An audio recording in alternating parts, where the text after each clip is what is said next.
Alabado sea Jesucristo, y adelante con María, Santa Noche a todos ustedes, queridos hijos. Bienvenidos de nuevo a nuestra ya habitual cita de hace mucho tiempo con el llamado Martes Bélico. Bélico nos recuerda que estamos en batalla por la defensa de la sana doctrina. Es una gracia de todos modos, recordando también las cosas que dije esta mañana. Es una gracia luchar por la buena fe, luchar por la custodia del depósito de la fe, luchar por la iglesia. Es una gracia para...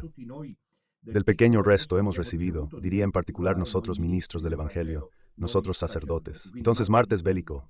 La séptima entrega de mi libro La falsa iglesia y su destino ha llegado, reeditado por los tipos de Gamba, con en la portada la imagen del fresco de Cristo Juez de Miguel Ángel, que está disponible, lo pueden pedir en secretaría o tomarlo en las etapas que hacemos de vez en cuando ahora de Milán a China. Desde l'ex in adelante. Volevo anche ricordarvi che l'incontro di domani a Bergamo, come sapete, è stato rinviato mentre restano, così potete avere tempo per organizzarvi. Quelli più prossimi sono quello di sabato prossimo, 12 ottobre, a Lugano, in Svizzera, presso il luogo che vedete, lo possiamo anche ricordare. Ecco il centro Serra Giorgi Meeting Sagel a Lugano. Y luego el domingo estamos en Turín y mañana probablemente también podremos deciros dónde estamos en Turín. Cambia solo el horario en Lugano a partir de las 18, mientras que en Turín se vuelve al horario habitual italiano. Es decir, quiero decir que en Italia hacemos las 16:30. Eco, entonces también vean esta nueva ubicación que esperamos nos acompañe por mucho tiempo. Me siento muy honrado porque, como dije en días pasados, estamos en el mes de octubre dedicado a la Virgen del Rosario, así como pueden ver a mis espaldas la Virgen del Rosario de Pompeya, a la que estoy muy apegado. El título Reina del Santísimo Rosario es precisamente lo que me hace entrar en éxtasis, porque me recuerda la victoria de la Virgen.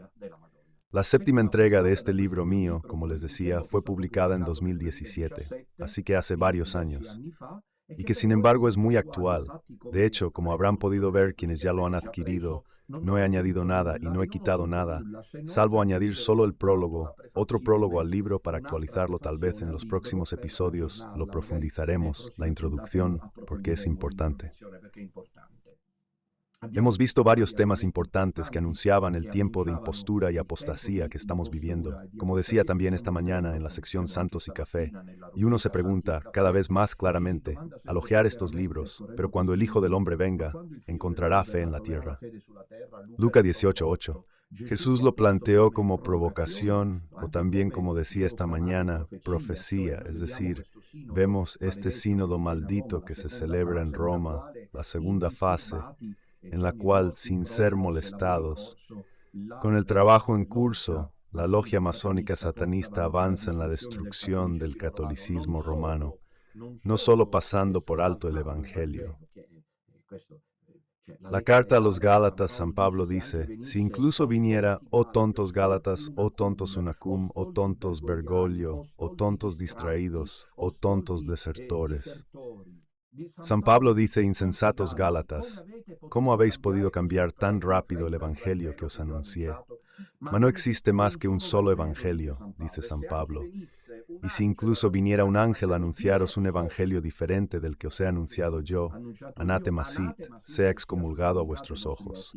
Ha venido Bergoglio con su amigo de viaje Fernández y con todos los demás, corre por desgracia, sabéis bien sus nombres, que han anunciado prácticamente un ángel diferente, y los Gálatas de nuestro tiempo se han convertido en helados derretidos. Es triste decirlo, pero es precisamente la situación que estamos viviendo. Es decir, prácticamente no solo hay una falsa iglesia, que es la iglesia de Santa, la iglesia de las tinieblas, que está construyendo un nuevo credo, un nuevo evangelio que se opone al de Cristo. Mas por otro lado está la total habituación, impresionante decirlo, de párrocos, sacerdotes, obispos, teólogos, cardenales, canonistas, porque también está, les recuerdo, sobre todo la cuestión canónica, jurídica, legal, de un Bergoglio que no es el Papa y todo procede como si lo fuera. Les recuerdo que así hacían también en el Titanic y luego se hundieron todos. Entonces, el episodio de hoy aborda un tema muy importante, que es el siguiente. Estamos en la página 110 de mi libro. Actualmente ya no haré referencia al libro publicado en 2017-2018, sino al que acaba de publicarse, que repito, está disponible junto con el último esfuerzo editorial que pronto comenzaremos a comentar, es decir, el primer volumen de mi libro sobre Juan. El Águila y el Sol, comentario al Evangelio de Juan, 5 capítulos primeros. Estaba diciendo que me refiero como número de páginas a la de la nueva edición, la que fue publicada y puesta a disposición desde anteayer. Estamos en la página 110 y tratamos la cuestión relativa a la recepción eucarística.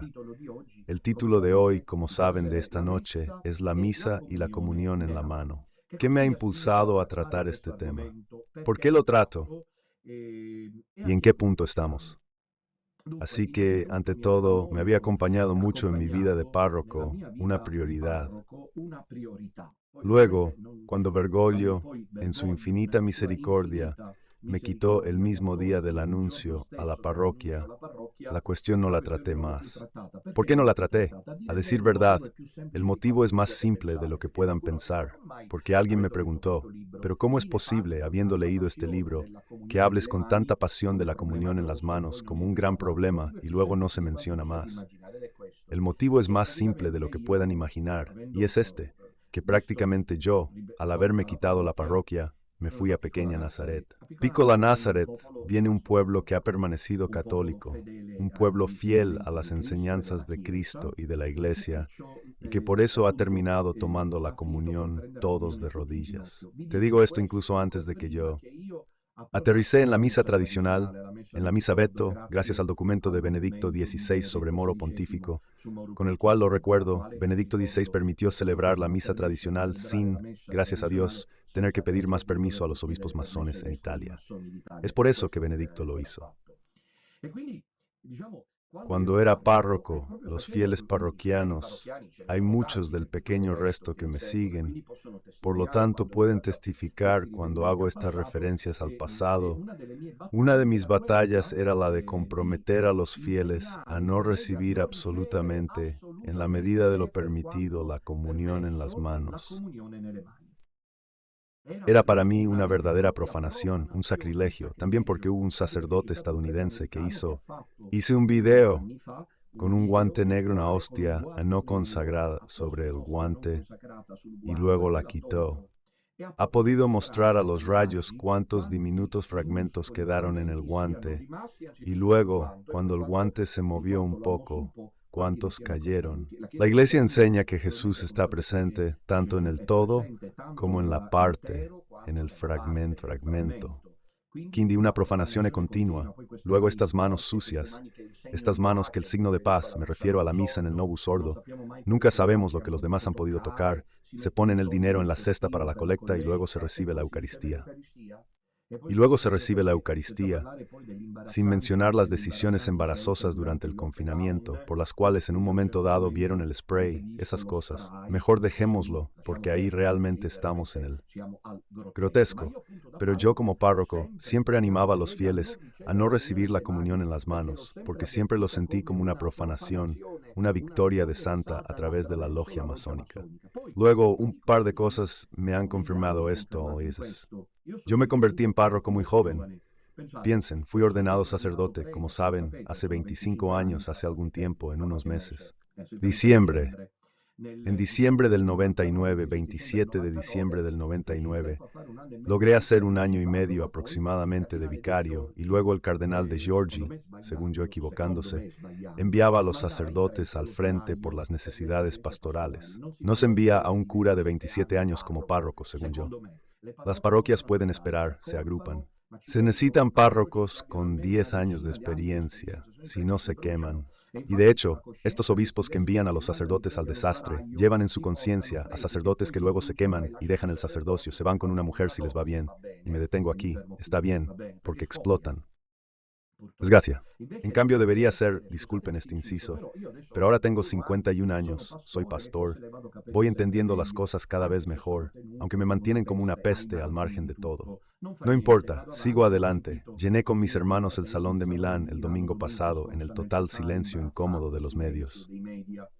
Ritengo que un sacerdote recién ordenado debe tener, de manera sagrada, tiempo para estudiar. Debe estudiar. Esas son las imágenes inolvidables de hace 2 días en Milán. Debe estudiar el sacerdote, debe tener tiempo para leer. El joven sacerdote debe tener espacio para los ejercicios espirituales frecuentes, para los encuentros de clero periódicos.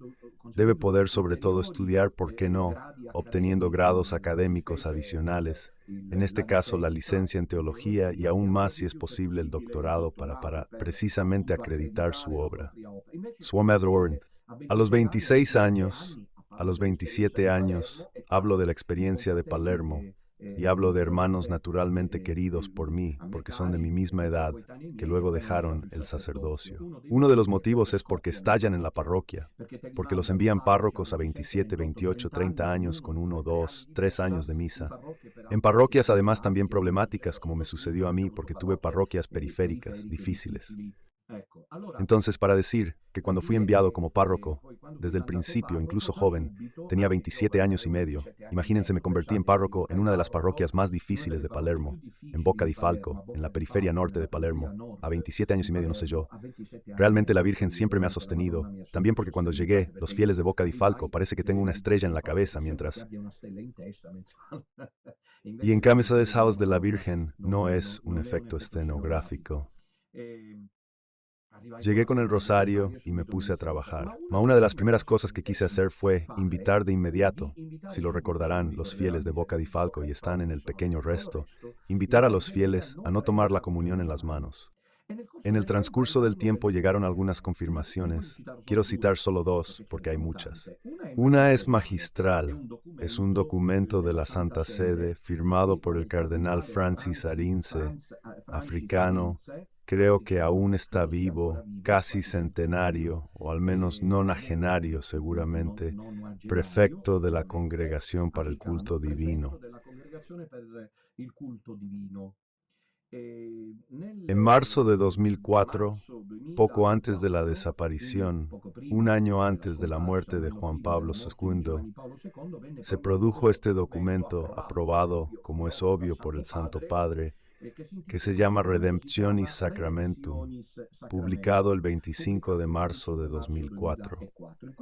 En este documento yo esperaba un documento que pudiera aclarar esto. Muchos sacerdotes habían escrito a la Santa Sede para que se aclarara si la Santa Cosa pensaba en la Santa Sede. ¿Por qué? Ahora les digo, la decisión de dar la comunión en las manos no es del Santo Padre, sino de las conferencias episcopales nacionales. Deben leer, verán que el tema de la comunión en las manos conlleva muchas temáticas. Deben leer lo que escribía von Balthasar, mi mentor, Ansurse von Balthasar, a finales de los años 70.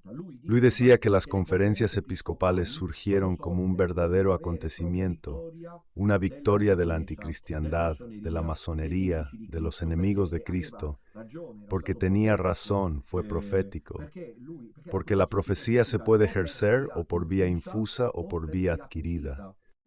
Muchas veces en mi caso, cuando me dicen, padre, pero usted está acertando en todo, miren que la mayoría de las veces no es profecía infusa, es decir, directa, es adquirida. Bastante acorde, como dicen en Nápoles, así que entiendo las cosas, las anticipo, las intuyo. Von Balthasar se dio cuenta de que estas conferencias se convertirían en verdaderos centros de poder. Piensa en las conferencias episcopales italianas. ¿Quién se convierte en obispo? ¿Quiénes son estos que se han convertido en obispos en los últimos 20, 30 años? Gente desconocida, sin carisma, carentes de encanto, que la gente no conoce, ni siquiera saben quiénes son los obispos de las grandes diócesis muchas veces, y sobre todo, adeptos a la masonería.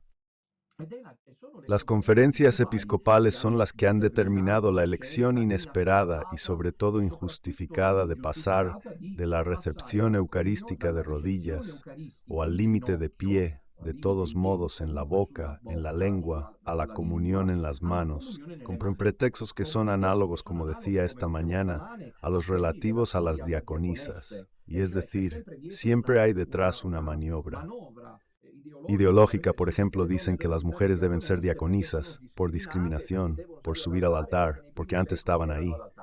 No es cierto ni lo uno ni lo otro, es toda ideología. Igual, era ideología dar la comunión en las manos, porque así se hacía antes, y Jesús la dio en la última cena. Dije a un sacerdote que en un encuentro de clero al que asistí, había hecho esta declaración y le di la mano, por eso usaba técnicas propias. Yo con los hermanos, aparte, gracias a Dios, alguna excepción, me ha ido siempre no mal, sino pésimo. Siempre he tenido que soportar una envidia incalculable. De todos modos, le dije a este cura, delante del cura del obispo, entonces déjate crecer el cabello, ponte un hábito, un manto de lino con sandalias como hacían los apóstoles en tiempos de Cristo. Absolutamente no hay ninguna razón objetiva para pasar de la comunión, de la recepción eucarística en la boca, en la lengua o de pie, aunque sea de rodillas, a la comunión en las manos. Este documento aclaraba esto porque se consultó a la Santa Sede. La Conferencia Episcopal Italiana, alemana, francesa, inglesa, permiten eso, pero tú, Vaticano, tú, Santa Sede, tú, dicasterio para estos temas aquí, que es el de la liturgia. ¿Qué dices? ¿Qué piensas? Salió este documento que el Papa aprobaba. En el cuarto capítulo del documento La Santa Comunión, se habla de cómo recibirla. Te remito a ese documento porque quiero hablar de mi libro. Los fieles de Boca di Falco lo sabían y al ir a otras parroquias me comprometí. Tanto que en el paso del cardenal de Giorgi, arzobispo de Palermo, al cardenal Paolo Romeo, también él arzobispo de Palermo, las cosas para mí cambiaron a peor. De Giorgi me toleraba porque era un hombre de conciencia y sobre todo ligado a la tradición. En cambio, Romeo se enteró de esto y me envió al obispo auxiliar. Imagínense un poco, imaginen ustedes cómo funciona. Vino a hacer una especie de investigación. El obispo auxiliar, porque yo no daba la comunión en las manos.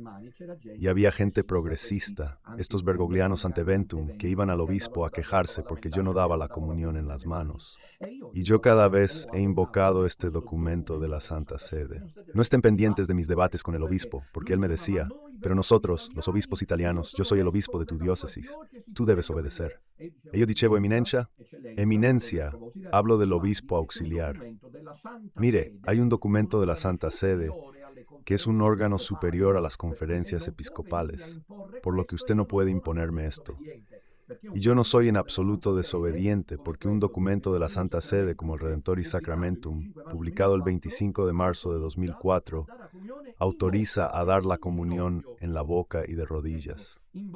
Así es, en la boca y de rodillas lo veremos en un momento, porque el documento dice exactamente cómo debe recibirse la Eucaristía. Y esto supera a las conferencias episcopales. Fue un golpe. Y esto demostraba, lamentablemente, queridos hijos, deben saber que hay temas que han permanecido ocultos. Yo en mis libros hablo de ello. Tal vez era mi vocación que Dios me confió, la de hablarles de las cosas que durante años han permanecido vivas, verdaderas, pero ninguna y subterránea. Prácticamente esto fue un golpe inesperado que demostraba la tensión que existía entre la Santa Sede y las conferencias episcopales, al menos en los tiempos de Wojtyła y Ratzinger, es decir, con Juan Pablo II y Benedicto XVI. Las conferencias episcopales, incluidas las italianas, siguieron su propio camino, ignorando al pontífice romano de la Santa Sede. Aquí, la Santa Sede intervino durante el periodo en que era fervorosa la batalla por dar la comunión en las manos, de tal manera que las sectas satánicas no dejaron de regocijarse.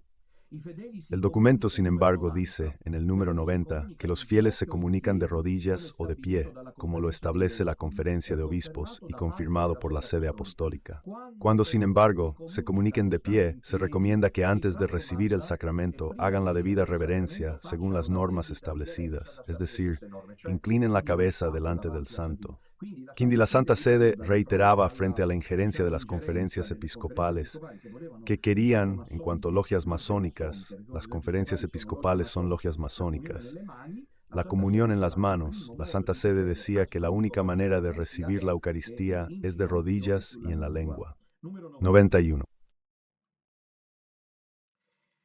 En la distribución de la Santa Comunión, se debe recordar que los ministros sagrados no pueden negar los sacramentos a quienes los soliciten adecuadamente, estén debidamente dispuestos y no tengan impedimento legítimo para recibirlos. En cambio, sabemos no tuve tiempo, estoy de viaje, disculpas.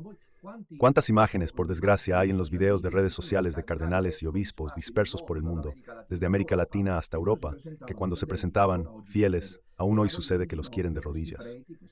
Estos sacerdotes, estos obispos y estos cardenales cometen un verdadero y grave acto de abuso, por el cual deberían, si la situación fuera normal, pero ya estamos en lo grotesco, deberían ser acusados ante la Santa Sede. El cardenal chileno, no recuerdo su nombre, logró hacer creer en Santiago de Chile durante la temporada de Benedicto XVI. Negó la comunión a un fiel que la quería de rodillas. Y bueno, se llevó a cabo una auténtica campaña para acusarlo, como era necesario, ante la Santa Sede, de abuso. Él no puede negar la comunión a quien la pide, porque el Vaticano dice que no se puede negar a quien la pide de rodillas. Reitero, de estas campañas de las que me apasioné en años pasados, ya no he tenido motivo para hacerlo, porque como les dije en Pequeña Nazaret y luego en la nueva misión del Pequeño Resto, nadie más se ha atrevido a venir a pedir la comunión con esas manos puestas ahí, que parecen un verdadero acto de desafío a Dios, a la presencia real del Señor. Lo dejé porque ya no es nuestro problema, incluso en la misa tradicional, donde es impensable. Por eso deben alabarnos. Dar alabanza a la misa tradicional impensable a comunión en las manos. Pero fue la Santa Sede que intervino en 2004, diciendo cómo estaban las cosas. Regina,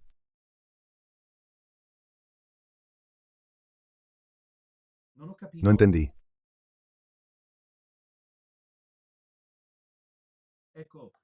Agradezco a la dirección que me dice el nombre del obispo Celestino. Agradezco a la dirección, esto es una ayuda importante porque muchas veces, como repito, al viajar no tengo tiempo, pero esto es una confirmación, como ven, de que no me invento nada. La dirección me recordaba el nombre del obispo chileno, Celestino, se llama como nuestro hermano Celestino. Entonces el documento dice que no es lícito negar a un fiel la Santa Comunión, por la simple razón de que trabajan para recibir de rodillas, etc. En cambio, vemos por ahí también a los párrocos. Naturalmente no hay imágenes, pero en la falsa iglesia, como lo es ahora, los pobres fieles que se convencen de que todavía esa es la iglesia católica y que allí está la presencia del Señor, van y muchas veces las reciben porque los sacerdotes no les dan la comunión de rodillas o la imponen en las manos. Este es un abuso en toda regla. Luego hay otros pasajes que, pensando en la misa celebrada en el Materasino Amar, ponen la piel de gallina. El número 91 en la situación de la Santa Comunión es para recordar, esto lo he leído. El número 92, aunque cada fiel siempre tiene el derecho de recibir la Santa Comunión en la boca, dice el documento, si hay normas que establecen que no se pueda recibir en las manos. El documento dice que se necesita la confirmación por parte de la Sede Apostólica. Es realmente una verdadera y propia toma de posición de la Santa Sede respecto a las conferencias episcopales. El documento luego fue censurado. No se ha hecho ninguna publicidad a este documento, pero hay una razón.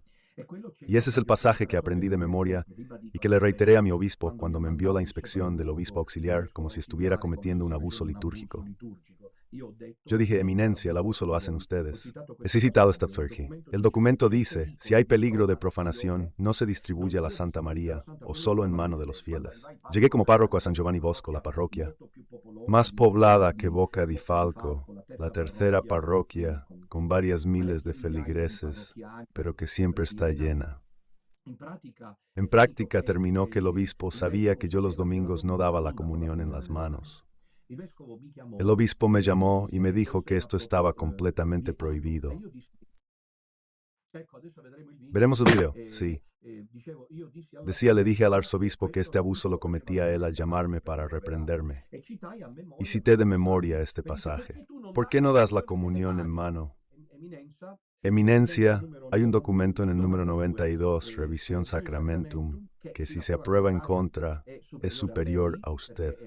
Porque es la Santa Sede la que interviene y dice que si hay peligro de profanación, no se distribuya la Santa Comunión en la mano de los fieles. Yo, eminencia, al dar comunión en mano veo riesgo de profanación, así que la Santa Sede me protege.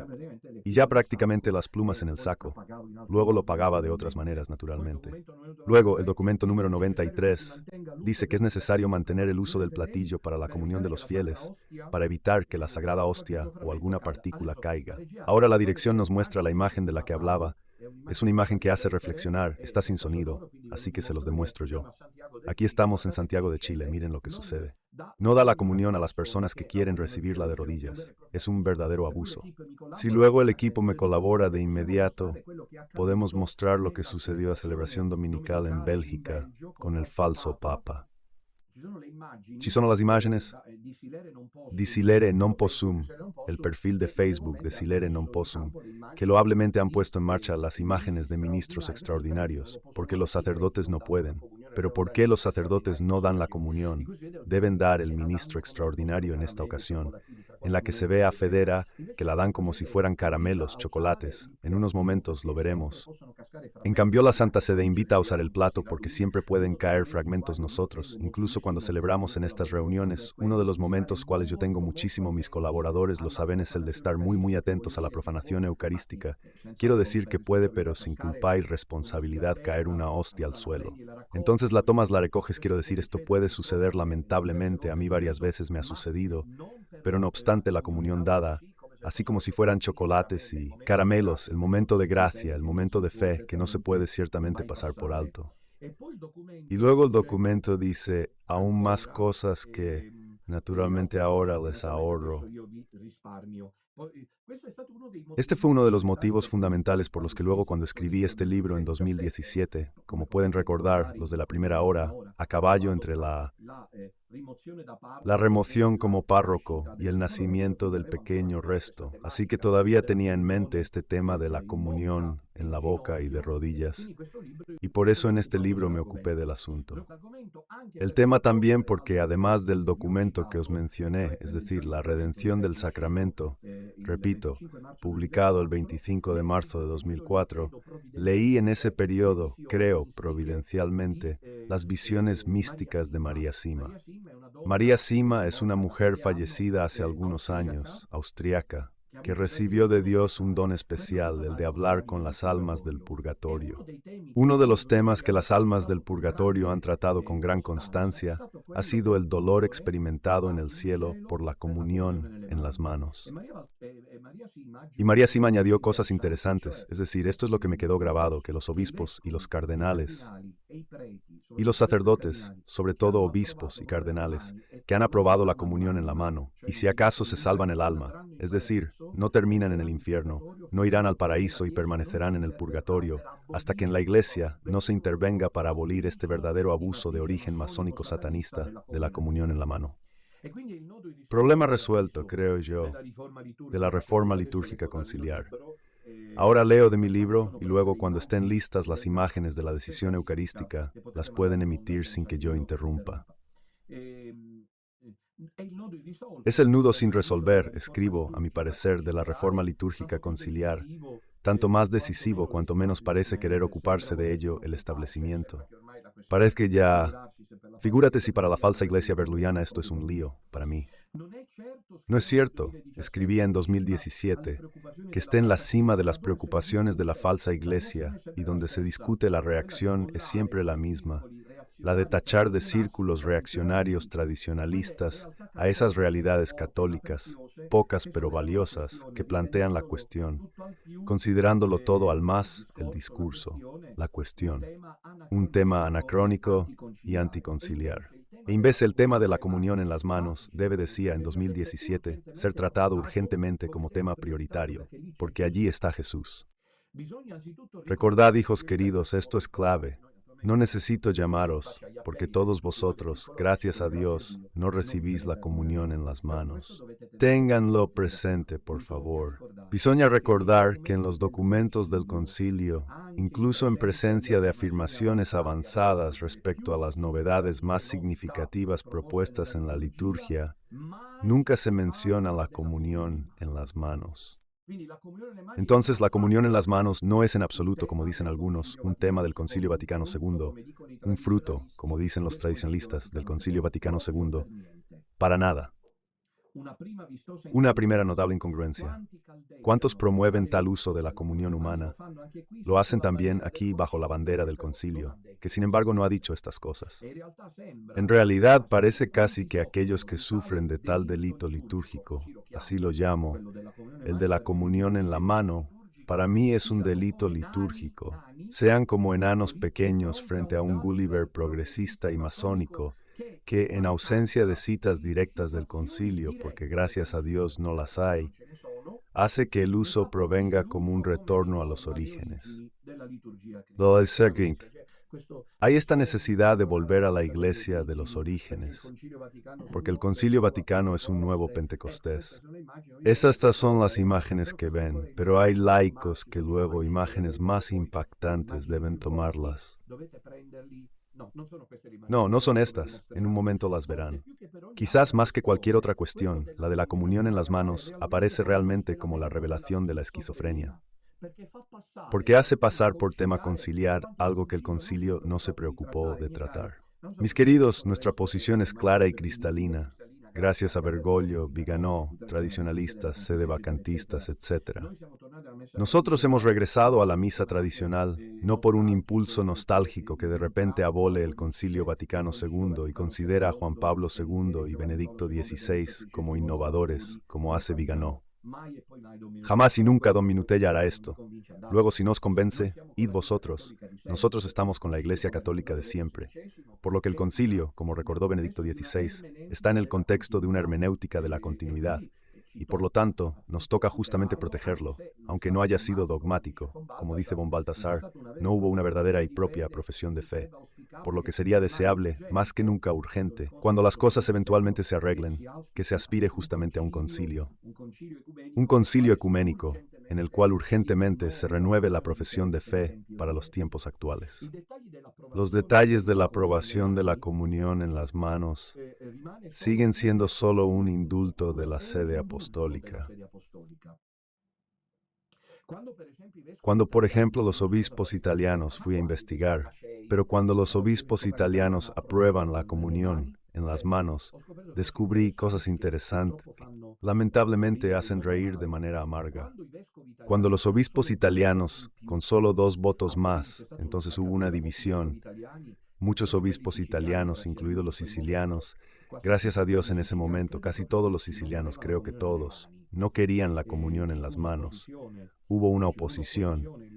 El episcopado italiano se dividió, ganó la comunión en las manos por solo 2 votos más y fue aprobada. ¿Hubo con quién? Como el presidente de la conferencia episcopal, evidentemente contrariado y preocupado, redactó un documento de acompañamiento. Cuando se aprobó la comunión en las manos, luego el cardenal Ugo Poletti escribe un documento preocupado. Este, sin embargo, era revelador, en el cual se decía que al menos los niños que la recibían en la mano pudieran encontrar en algún rincón de las parroquias unas pilas de agua donde purificar las manos, porque el niño te sale y te hace pipí el niño, ¿entiendes? Te hace pipí en el jardincito. Son cosas que sabemos, ¿no? Luego regresa, ya ha hecho la primera comunión, con las manos manchadas de pipí. Va a ser la comunión. Esto es lo que Poletti quiere decir. Pero uno se pregunta, ¿por qué poner las pilas de agua dentro de las parroquias, como proponía el cardenal Poletti en un documento de la Conferencia Episcopal Italiana de aprobación de la comunión en las manos?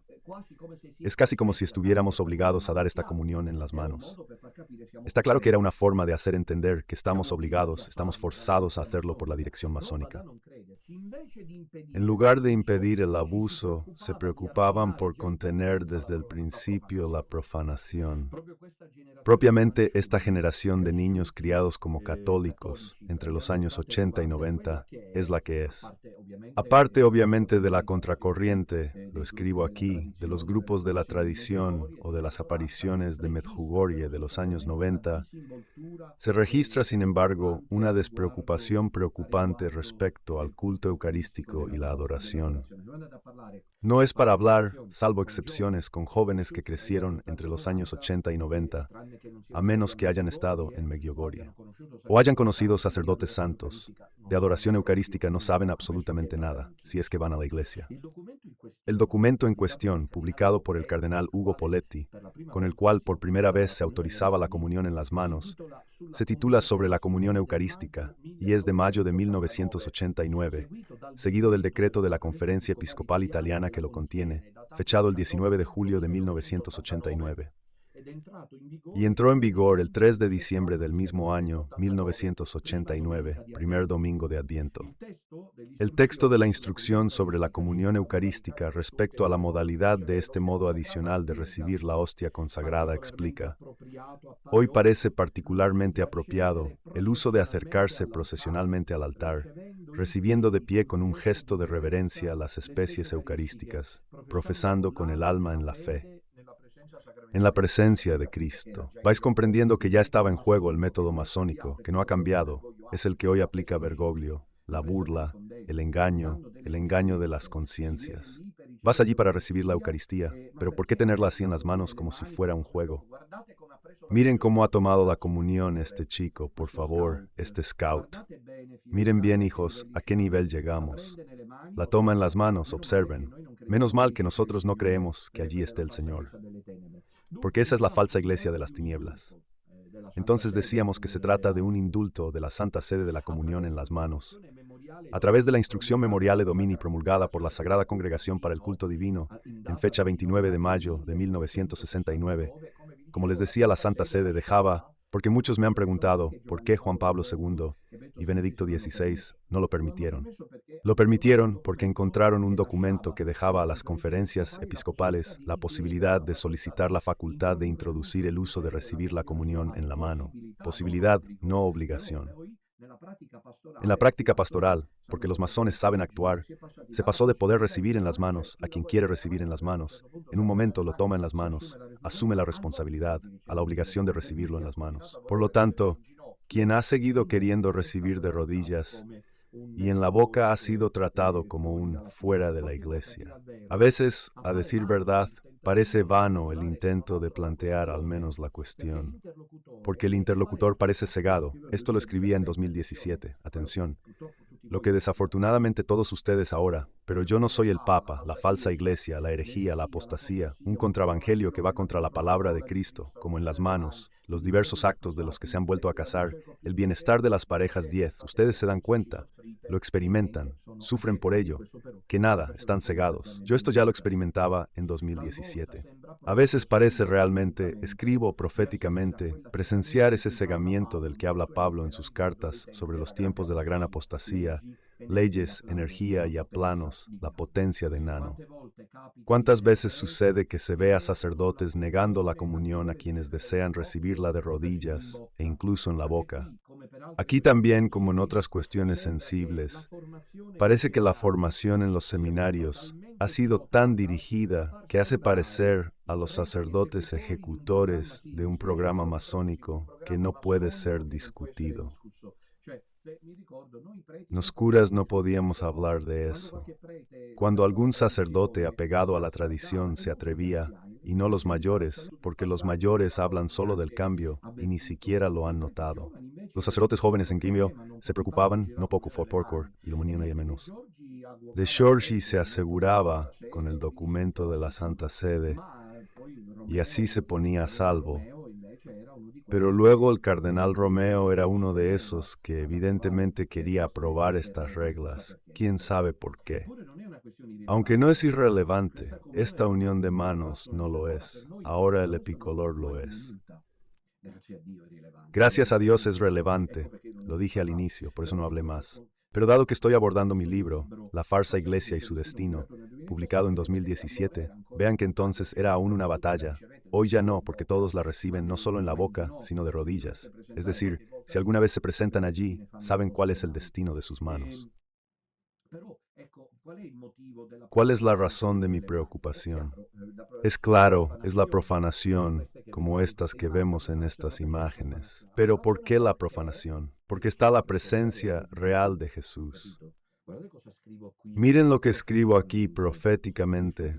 Me asombro. Quizás escribo en la página 112 del libro Riedito, El ostracismo del gobierno actual. A tratar la cuestión de los abusos y los graves delitos cometidos contra la Eucaristía, Es un síntoma de la pérdida de fe en la presencia real, que pasa a convertirse en un pan simbólico. Yo recuerdo muy bien, tal vez ustedes no, pero yo sí, ahora se los haré recordar.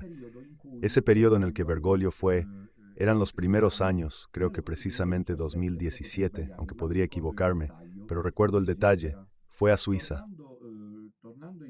Tornando en avión, me hicieron la pregunta sobre qué se puede hacer para llegar a la misa entre católicos y luteranos. Ustedes saben que esto es imposible, a menos que los luteranos se conviertan, porque de conversión se debe hablar, y no es una broma, con todo el respeto al diálogo ecuménico. Por eso cualquiera, creo que incluso Juan Pablo II, no puede transigir por el ecumenismo. O sea que la misa tú a un luterano se la puedes celebrar y luego darle la comunión si se convierte en la presencia real, porque como saben, Lutero no creía en la presencia real y no creo en eso, así que tampoco en los luteranos. Los luteranos crean una presencia simbólica, pero hay un abismo entre la presencia real, es decir, en esa hostia está Jesús, y la presencia metafórica, en esa hostia se simboliza a Jesús. Lutero, a decir verdad, hablaba de consustanciación, es decir, del hecho de que en la hostia permanece el pan se hace presente Cristo, pero también aquí es una manera confusa de argumentar porque la Iglesia habla de transustanciación, es decir, la hostia se transforma, cambio de sustancia, y por lo tanto hay la presencia real, sí hay la presencia real. Entonces, los luteranos pueden asistir a la misa católica, tal vez incluso acercarse a la Eucaristía, solo si se convierten a este dogma irrenunciable del catolicismo romano. Es decir, que en la hostia está presente Jesús. Bien. Bergoglio, interrogado sobre este aspecto aquí, sin ningún problema, luego archivó la cuestión, gracias a Dios, habló de intercomunión, que es un verdadero y propio acto, no solo abusivo, desacralizador, profanador, sino que es un verdadero y propio acto sacrílego. Per Bergoglio lo ha detto un par de veces, no habría problema si se decidiera. Hay que entender si Bergoglio es seguido por todos en el Vaticano. Entonces Roma se ha convertido en la sede del anticristo o lo dejan jugar y luego lo bloquean a través de los canales decisivos. Yo no lo sé porque no soy digno, Señor. Que ellos me dirijan una palabra, pero Bergoglio un par de veces ha dicho que no habría problema en celebrar la misa con los pastores luteranos y dar la comunión católica. Por lo tanto, la presencia real a quien no cree. De hecho, Bergoglio es aquel, por si acaso lo olvidaran. He hablado de esto varias veces y lo cito en mis libros, que en una celebración hecha por el obispo de Buenos Aires, precisamente en Buenos Aires, fue a un hospital y luego distribuyó la comunión. Estos progresistas, estos masones, deben saber que dan la comunión a cualquiera. Propiamente el domingo cuando llegué a Milán, una señora me afirmó que necesitaba desahogarse. La saludo con afecto, creo que era propiamente de Milán, del interior de Milán, y me decía que había ido a una misa, peor para ella, en la que el párroco en un momento dijo a los fieles, vengan todos a comulgar todos, incluso los que están divorciados, porque el Papa Francisco ha abierto las puertas. Porque entienden los eslóganes, pero no es que no crea en la presencia real, sino tendrían que estar día y noche reparando, hijos queridos. De Leonora Bergoglio había ido a este hospital, a la comunión, a los fieles, a los católicos del hospital, y entre ellos había una mujer judía que participaba en la misa. Esta, sin entender nada, según Bergoglio, como hacen los curas progresistas, la da a cualquiera. Se la dio también a esta mujer judía que la tomó en las manos y luego se la comió. Después de la misa se acercó, lo cuenta Bergoglio, él lo cuenta, atención, lo cuenta él, no me invento nada. Esta mujer se acercó para agradecerle y decirle, yo soy judía, ¿qué me ha dado? Y Bergoglio le dijo que le había dado el pan eucarístico. Ah, dice, pero yo no creo en esto, en la prevención real. Luis riendo dijo, sí, pero son de la misma estirpe, porque Jesús era judío, también ella judía. Así que en el fondo, ¿a quién les ha conocido?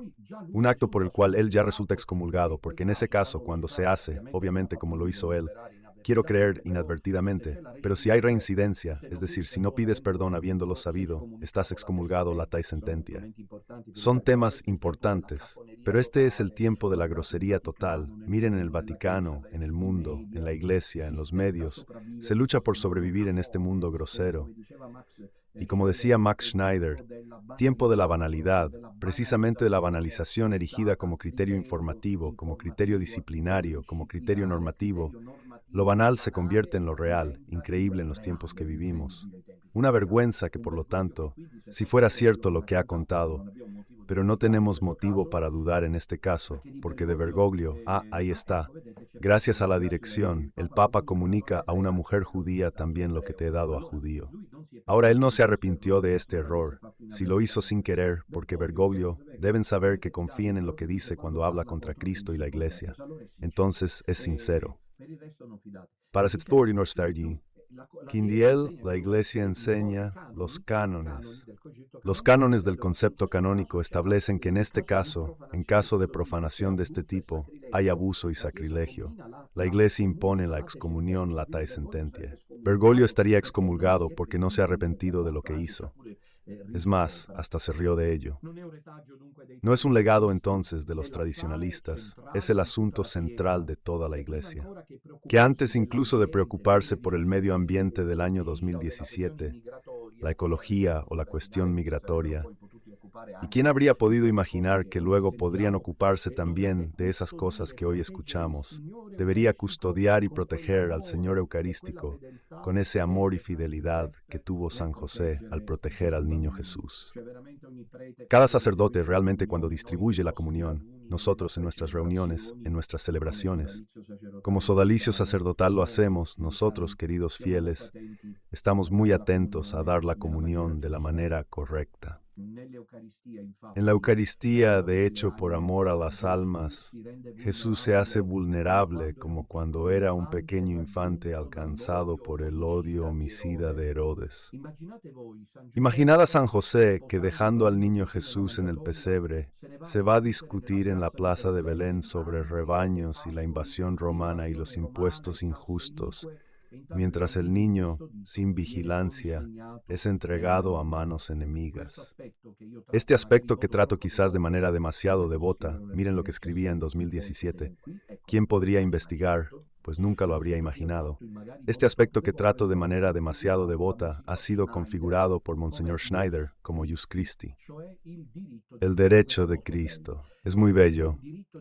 Hay un derecho de Cristo a ser recibido de manera digna. En esto felicitamos al señor Avantico Schneider.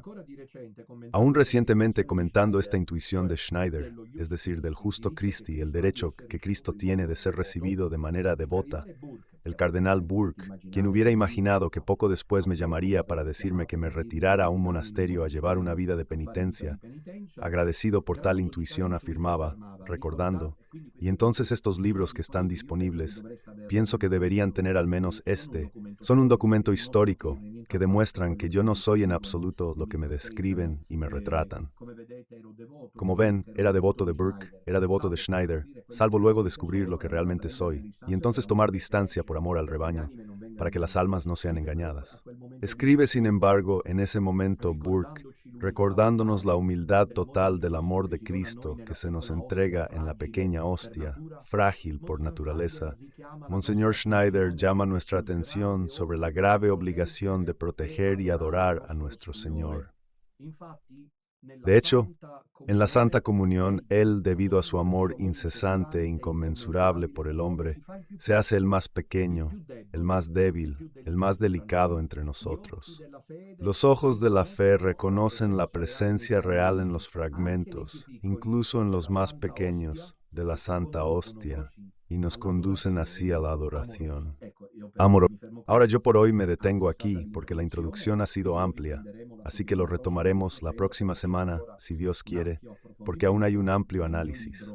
En mi libro sobre este abuso y también sobre este acto profanatorio que es la comunión en las manos, que desde hace años se perpetra en la Iglesia, ahora esa falsa. ¿Qué decir al final? Primero diría que todos juntos podemos agradecer a la Virgen que nos ha sacado, aunque con dolor, de esta que es la falsa iglesia de las tinieblas, y nos ha llevado al pequeño resto. El primero en ser llevado allí fue don Minutella, luego poco a poco vinieron todos los demás, sacerdotes, monjas, consagrados, familias, jóvenes, ancianos, hombres, mujeres, niños. Y somos el pequeño resto que ha podido descubrir la importancia del momento de la recepción eucarística, es decir, aquel en el cual recibimos a Jesús y hacemos experiencia directa de Él, y hacemos experiencia directa de su amor. Ya no es nuestro problema. Segunda idea, creemos que allí el Señor no está, porque actúa el diablo, y el Señor no actúa donde está el diablo. Esa es la iglesia de Santa. De todas formas, si estuviera presente, habría que hacer, si lo piensan, una reparación continua por el abuso constante que es común a las manos. Tercero, me gustaría deciros lo que pienso para el futuro, es que en un posible encuentro entre Vetus y Novo Sordo, para mí, en lo que a mí respecta, de lo contrario me retiro, será irrenunciable proponer de nuevo, como la tradición, en esto le estamos agradecidos, impone la recepción eucarística en la lengua y de rodillas, porque es el Señor quien viene a nosotros. Y en los Evangelios, todos los que encuentran a Jesús se postran de rodillas para adorarlo. Gracias por su atención. Mañana no habrá. El encuentro previsto en Bérgamo se pospone, mientras que se confirman los de Lugano el próximo sábado a las 18 horas y de Turín el domingo 13 de octubre a las 16:30. Bendigo en nombre del Padre, Hijo y Espíritu Santo. Amén. Alabado sea Jesucristo. Grr.